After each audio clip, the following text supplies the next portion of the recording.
사도행전 4장 1절부터 12절 우리 한 절씩 교독하겠습니다.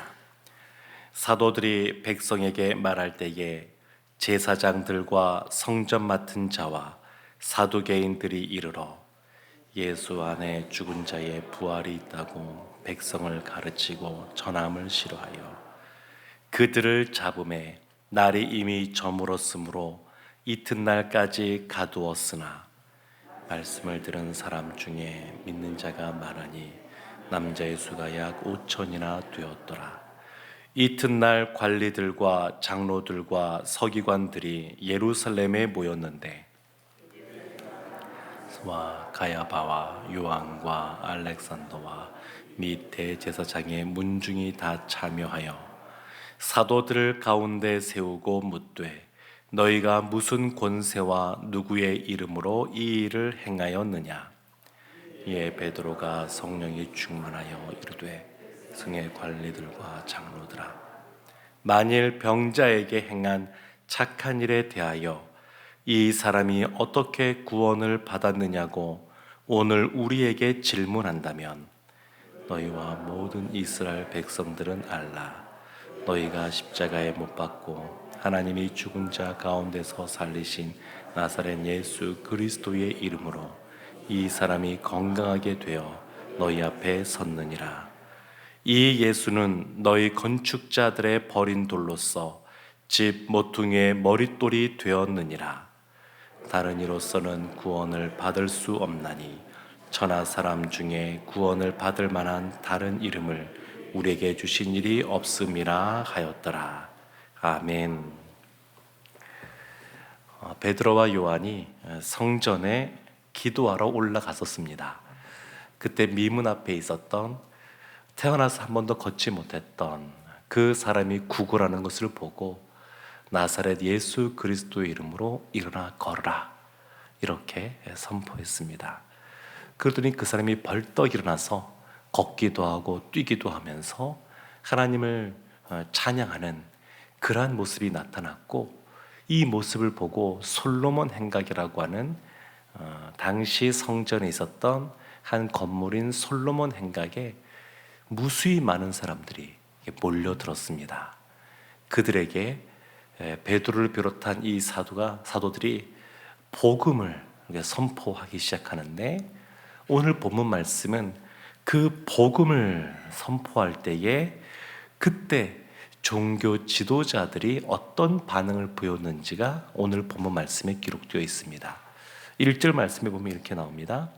사도들이 백성에게 말할 때에 제사장들과 성전 맡은 자와 사두개인들이 이들을 다른 식으로 표현하게 되면 5절 말씀에 관리들과 장로들과 서기관들 그리고 6절에 보면 대제사장 안나스, 가야바, 요한, 알렉산더 또 그와 같은 대제사장 가문 이렇게 표현합니다. 근데 이 사람들이 어떤 사람들이냐면 불과 몇 달 전에 돌아가 보면 몇 달 안 됐는데 예수님을 십자가에 못 박아야 된다고 주장했던 사람들, 예수님을 신문했던 사람들, 그 사람들입니다.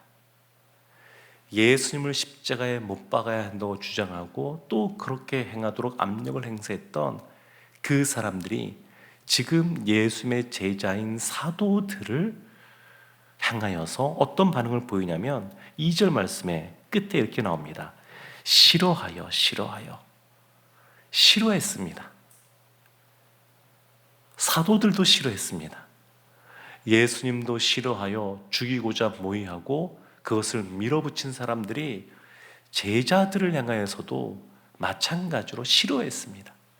그 3절을 보면 그들을 잡음에 그들을 잡았습니다.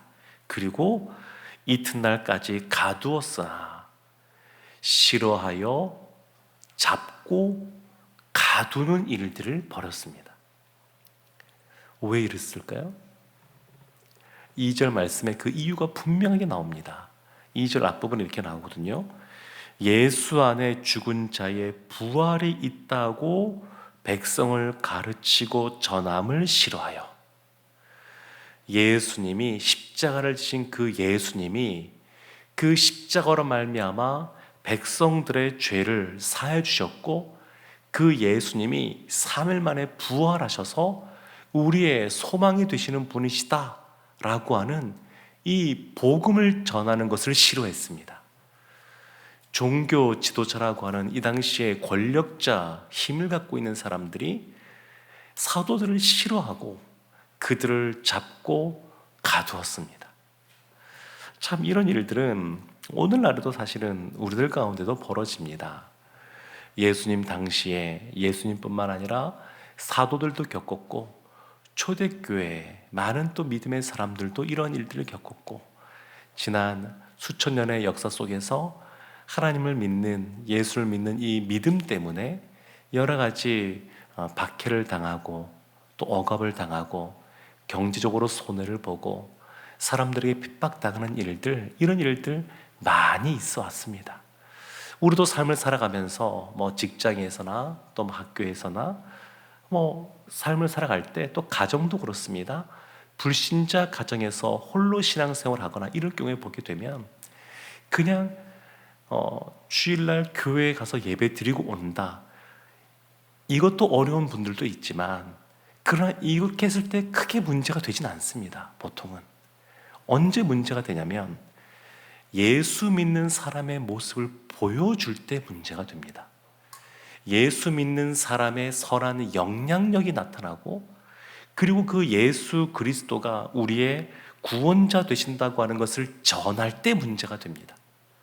근데 보통 이렇게 싫어하고 잡고 가두는 사람들은 보면 그냥 우리보다 힘이 없거나 발언권이 약하거나 그런 사람들보다 문제가 되는 것은 더 힘이 있는 사람들, 권력을 잡고 있는 사람들, 그런 사람들 때문에 힘든 경우가 참 많이 있습니다. 그냥 나는 교회에 다니는 집사입니다 라고 할 때도 별로 문제가 안 되는데, 그분이 그러므로 우리 가운데, 직장 가운데, 또 우리 조직 가운데 여러 가지 부정한 것은 있으면 안 됩니다, 이렇게 말하는 순간 문제가 되기 시작하고, 더 나아가서 예수 그리스도를 전하면 그런 말을 왜 하냐고 그렇게 말을 합니다. 세상에서 소위 성공한 사람들, 그런 사람들 인터뷰를 할 때 보게 되면 신앙을 가지고 하나님을 믿음으로 말미암아 그와 같이 성공을 했을 때 인터뷰하는 사람들이 하나님 이야기하고 예수님의 사랑과 은혜를 이야기하면 싫어합니다. 그런 것들 다 뺍니다. 그들이 원하는 것은 어떻게 해서 성공했는지 그 비법을 알려달라는 겁니다. 그런 것들을 원하지, 우리가 원하는, 우리가 실제로 삶에서 경험하고 또 성공의 삶을 살아갈 때에 나는 아무것도 아니고 하나님이 주신 능력으로 예수님이 주시는 그런 은혜 가운데 이와 같은 것을 했습니다 라고 말하면 싫어합니다. 지금 이 사도들을 향하여 이 종교의 권력자들, 지도자들인데 사실은 권력자들이거든요. 이 당시에 그들이 싫어하였고 잡았고 가두었습니다. 근데 놀라운 것은 뭐냐면 4절 말씀에 이렇게 말씀이 기록되어 있습니다. 말씀을 들은 사람 중에 믿는 자가 많으니 남자의 수가 약 5천이나 되었더라. 놀라운 일이 벌어졌습니다. 성령 충만한 그 성령 강림 사건이 벌어진 이후에 사도행전 2장 보면 베드로가 나가서 설교할 때 3,000명이 돌아왔는데, 지금은 말씀 듣는 그 수많은 사람들 중에서 남자만 5,000명, 더 많은 사람들이 돌아왔습니다. 이게 참 놀라운 일입니다. 싫어하여서 잡혀서 갇혀있는 상황이지만, 그러나 그 갇혀있는 상황 속에서도 하나님 나라의 역사는 나타납니다. 하나님께서 그렇게 역사하십니다. 그러니까 복음축제가 이제 다음 주 토요일 날 있는데, 이러한 복음축제를 행할 때 여러 가지 어려운 일이 생길 수 있죠. 그냥 이번에 우리 아이들 좀 보내주세요. 우리 교회에서 참 기쁜 소식을 전합니다. 좋은 시간들이 있습니다. 이렇게 했을 때 그런 말 왜 하냐고. 이웃끼리 좋은 관계 속에서 지내는데 그런 말 하면 난 이제 안 볼 거라고. 이런 말부터 시작하여서 이런 이야기를 듣게 될 텐데, 근데 결과는 뭐냐면 많은 사람들이 주님께 돌아오는 역사가 나타납니다. 어떻게 보게 되면 믿음이 연약하거나 믿지 않는 사람들이 볼 때는 이와 같이 복음을 전하는 것 때문에 관계가 어려워지고 여러 가지 손해를 겪는 걸 보면 참 불쌍하다. 어쩌면 저 사람은 저렇게 그냥 잘 지낼 수 있는 사람인데 그런 어려움을 겪을까, 이런 생각을 할 수 있습니다. 그러나 진짜 불쌍한 사람은 어떤 사람이냐면 예수님 때문에 미움을 당해 본 적이 없는 사람이 불쌍한 사람입니다. 예수님 전하는 것 때문에 다른 사람이 싫어하는 그런 싫어함을 당한 경험이 없는 사람, 그래서 갇히는 것처럼 손해 본 적이 없는 사람, 사실은 그런 사람이 진짜 불쌍한 사람입니다. 예수님 믿는 것은, 신앙생활하는 것은 그 안에 참 큰 기쁨도 있고 감사도 있고 즐거움도 있고 역동이 그 안에 있습니다. 그냥 술에 술 탄 듯 물에 물 탄 듯 이런 말이 있는 것처럼 그렇게 밍밍하지가 않습니다. 예수님 믿는 삶은 이와 같은 아주 역동도 있고 감사도 있고 그런 즐거움이 넘칩니다. 그런데 예수님 전하는 것 때문에 이런 남들이 불편해하고 싫어하고 심지어는 미워하고 그리고 대적하고 이런 걸 한 번도 경험해보지 못했다는 것은 주님께서 원래 계획하시고 디자인하신 이 신앙생활의 참맛을 모르는 겁니다. 예수님을 전하면 이와 같은 일을 겪습니다. 그러나 그 결과는 5천 명이나 더해지는 놀라운 하나님의 역사를 보게 됩니다.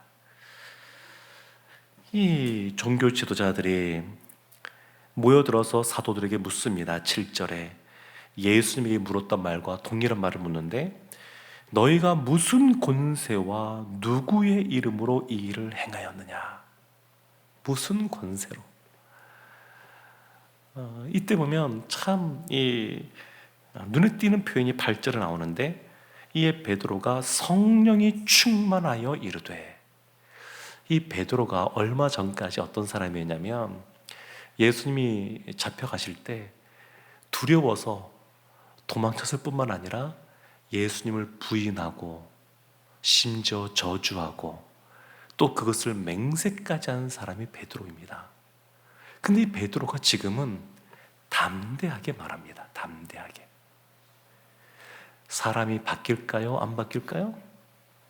바뀝니다. 세상에서는 사람이 안 바뀐다고 말하지만 오늘 본문을 보면 사람이 안 바뀌는 이와 같은 제사장들, 성전 맡은 자들, 사두개인들, 관리들, 장로들, 서기관들, 이렇게 여전히 변하지 않는 사람들이 있는 것 하면 변하는 사람들이 있습니다. 베드로 같은 사도들. 근데 변하는 계기가 뭐냐면, 그 원인이 뭐냐면 성령이 충만하여서. 사도행전 1장 8절에 말씀하신 것처럼, 예수님 말씀하신 것처럼 성령이 우리 가운데 임하여 권능을 받으니까 이와 같이 사람이 변해서 담대하게 선포할 수 있는, 복음을 선포할 수 있는 사람이 됩니다. 증인의 삶을 살 수 있습니다. 사람이 잘 바뀌지 않지만 성령이 충만하면 사람이 바뀝니다. 이 복음을 증가하는 것뿐만 아니라 우리 일상의 삶도 바뀝니다. 성령이 충만하면 삶의 태도가 달라지게 됩니다. 그럴 수밖에 없습니다. 우리의 자녀들, 참 이런 모습 너무 안 바뀐다, 어떻게 하냐. 옳은 말을 해도 상대방이 듣기 싫으면 그것이 잔소리가 된다 그러는데, 자녀들이 잔소리처럼 이렇게 듣습니다. 그런데 그 자녀들이 성령 충만하면 바뀝니다. 성령의 능력이 있습니다. 지금 베드로가 성령 충만하여 담대하게 말하는 사람으로 바뀌었습니다. 그러면서 10절 말씀에 분명하게 말합니다. 이와 같이 병든 사람이 이렇게 나은 것은 나사렛 예수 그리스도의 이름으로 이 사람이 건강하게 되었다. 분명히 말합니다. 너희들이 십자가에 못 박고 죽였던 그 예수, 그렇지만 부활하셔서 살아나신 그 예수 그리스도의 이름으로 이 병자가 낫게 되었다. 그렇게 분명하게 밝힙니다. 그러면서 한 가지를 더 강조하는데 12절 말씀에 다른 이로서는 구원을 받을 수 없나니 천하 사람 중에 구원을 받을 만한 다른 이름을 우리에게 주신 일이 없음이라. 오직 예수님밖에 없다는 겁니다. 우리가 살아가고 있는 한국 사회는 생각보다 종교에 대해서 열려있는 그러한 문화 가운데 저희가 있습니다. 그래서 뭐 기독교인이 아니란다 할지라도 불자라 한다 할지라도 아니면 또 다른 종교가 있다 그래도 그렇게 그것 때문에 사회적인 어려움들을 많이 겪지를 않습니다. 그래서 이슬람 교회에서도 이 무슬림들도 한국이 타겟입니다. 오래전부터 타겟이었습니다. 한국이 그렇게 이슬람화 되면 한국 때문에 주변에 있는 다른 나라들 또 좀 문화적으로 굉장히 영향을 많이 미치니까 아주 효과적으로 포기할 수도 생각을 하고 타겟으로 삼고 있습니다. 그러면서 우리 사회 가운데 점점 오직 예수님만이 진리다라고 말하는 것을 많은 사람들이 그것을 불편해하고 또 그렇지 않다라고 생각하기에 요즘 보니까 한 프로그램 보면 그 절에 스님 한 분 나오고 그 옆에 천주교회 스님 신부님 한 분 나오고 또 교회 목사님 한 분이 같이 나와서 사회적인 이런저런 일들에 대해서 이야기하는 것이 있습니다. 제가 별로 좋아하지 않는데 어떤 내용 하나 하고 한번 본 적이 있었습니다. 근데 그 목사님에 대한 이야기를 어떤 식으로 표현하냐면 그분이 나와서 하시는 말씀도 그렇고 성경에서 이것을 진리라고 말합니다. 이렇게 말하는 것이 아니라 내 생각에는, 제 생각에는 이런 식으로 이야기하고 그런 식으로 넘어갑니다. 그 서로 다른 쪽의 이야기들도 다 그냥 존중해주는 쪽으로 갑니다. 종교 다원주의 모습입니다. 오직 예수님만이 예수님 외에는 다른 구원받을 이름이 없다라고 하는 것, 이것을 이야기하지 않습니다. 세상 사람들이 싫어하기 때문입니다. 사랑하는 성도 여러분, 뭐로 가도 서울만 가면 된다, 이런 말들이 종교다원주의 안에 들어가 있습니다.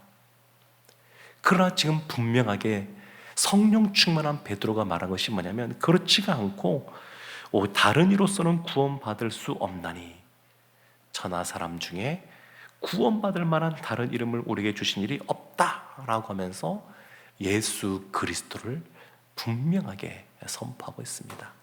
우리가 오늘 살아갈 때에도 주님이 주시는 성령 충만함 속에 권능을 받아서 증인의 삶을 살아가기를 원합니다. 때로는 상대방이 싫어할 수도 있습니다. 미워할 수도 있습니다. 근데 그것은 우리의 상처가 아니라 우리의 훈장이요 반짝반짝 빛나는 우리의 별과 같은 것이 될 것입니다. 다음 세대 복음축제 우리의 참 좋은 기회라고 저는 생각을 하는데 여러 가지 때를 얻든지 못 얻든지 복음을 전하는 모습으로 삶을 살아가서 하나님께서 그 이후에 행하실 놀라운 일들을 함께 목도하는 우리 모두가 되기를 주님의 이름으로 축원합니다. 아멘. 기도하겠습니다.